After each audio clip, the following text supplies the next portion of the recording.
balik lagi di channel aku, Rata Pramesti. Hai, gimana kabarnya? Semoga dalam keadaan sehat ya. Hari ini aku mau sharing tentang finance. Udah lama ya nggak sharing. Dan aku tuh nggak pengen gitu berhenti buat sharingin hal ini, karena ini penting gitu, ilmu kehidupan yang memang tidak dipelajari di sekolah gitu ya. Jadi penting banget buat kita mempelajari otodidak sendiri, walaupun memang belum masuk kurikulum sekolah ya, it's okay ya.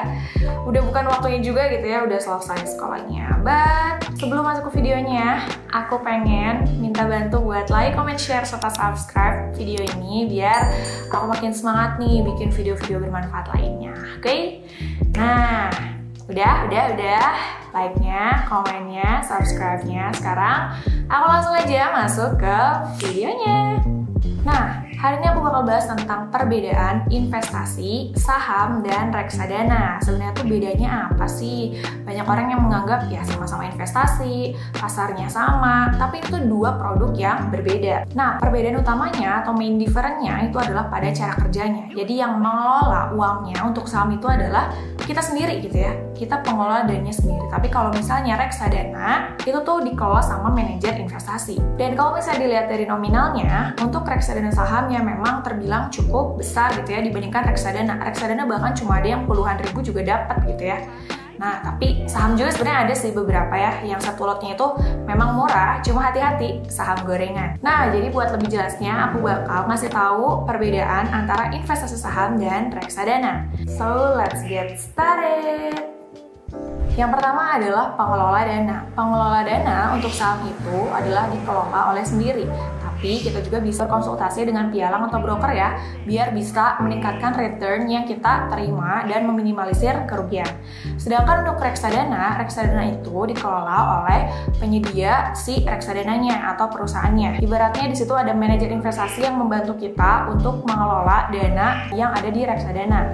Jadi kita tuh nggak perlu gitu memantau pergerakan reksadana. Karena perusahaan tuh kayak udah ngealokasiin ini tuh bakal naik di sini gitu ya. Jadi lebih baik untuk investasi di reksadana tersebut. Yang kedua adalah tingkat risiko. Tentunya tingkat risiko untuk investasi saham lebih tinggi daripada reksadana. Untuk investasi saham, segala risikonya itu ditanggung sama si investornya. Bahkan kita bisa juga loh mengalami kebangkrutan ya apabila kita investasi saham tapi tidak tahu teknik-teknik dalam membeli atau menjual sahamnya. Nah, kalau untuk reksadana sendiri, tingkat risikonya lebih rendah. Karena apa? Tadi kan pengelola dananya itu kan dibantu sama manajer investasi ya. Nah, jadi tingkat risiko yang diterima sama si investornya pasti lebih rendah dibandingkan dengan saham. Yang ketiga, imbal hasil. Tentunya high risk, high return ya.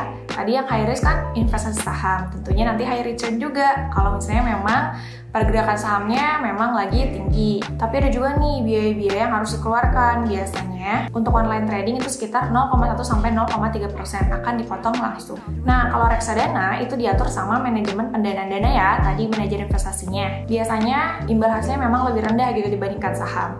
Nah, dan juga ada fee untuk setiap penarikan dana. Misalnya kita udah investasi sebesar 2 juta, kita mau ngambil lagi nih. Ternyata ada return gitu ya, return 100 ribu, jadi 2.100.000 kita mau ambil, nah itu nanti ada fee-nya gitu. Yang keempat, minimum investasi. Tentunya minimum investasi di saham itu lebih besar dibandingkan di reksadana. Tapi disesuaikan juga dengan perusahaannya ya. Ada juga kok saham yang memang satu lotnya itu hanya di sekitar 50.000 sampai 100.000. Nah, untuk reksadana sendiri juga bisa diperhitungkan. Ada yang memang di angka 20.000, 50.000, 100.000, bahkan lebih. Tentunya sesuaikan saja dengan kemampuan kita ya. Nah, yang kelima adalah pajak. Nah, pajak ini dikenai untuk yang investasi saham.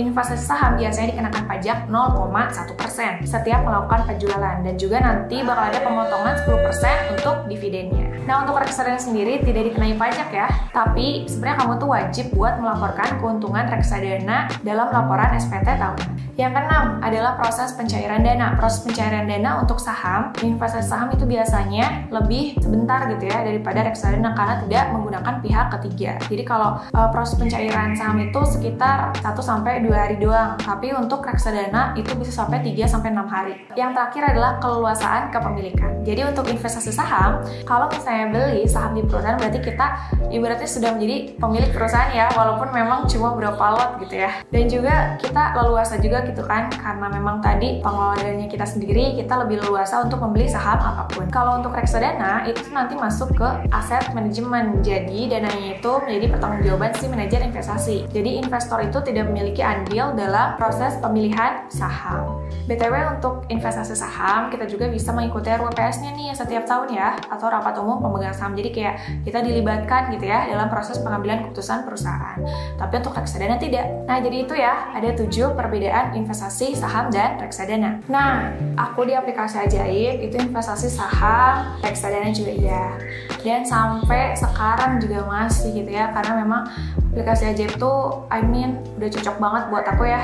Mulai dari kayak segi UI-nya, user interface-nya, terus segi kemudahannya, dan masuk ke rekeningnya juga lebih mudah gitu, nggak pernah kayak ada tersendatnya gitu ya.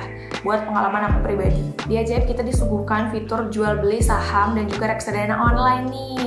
Jadi kita tuh bisa melakukan pendaftaran online sendiri, sampai akhirnya nanti jual beli sahamnya juga sendiri gitu ya. Kalau reksadana nanti dibantu sama manajer investasi. Nah, selain itu juga kita bisa untuk membaca informasi lengkap tentang emiten yang ada di pasar modalnya, mulai dari laporan keuangan, profil perusahaan, informasi grafik, harga, hingga analisis teknikal serta fundamentalnya. Pokoknya lengkap banget ya di Ajaib. Jangan sampai nyesel gitu ya, nggak belajar investasi mulai dari sekarang lewat aplikasi Ajaib. Jadi tunggu apa lagi? Jangan lupa untuk menggunakan aplikasi Ajaib untuk investasi saham dan reksadana, dan gunakan kode Ajaib aku ya, Farah120, biar kamu dapat hadiah saham. Oke? So, gitu aja informasi dari aku tentang 7 perbedaan investasi saham dan reksadana.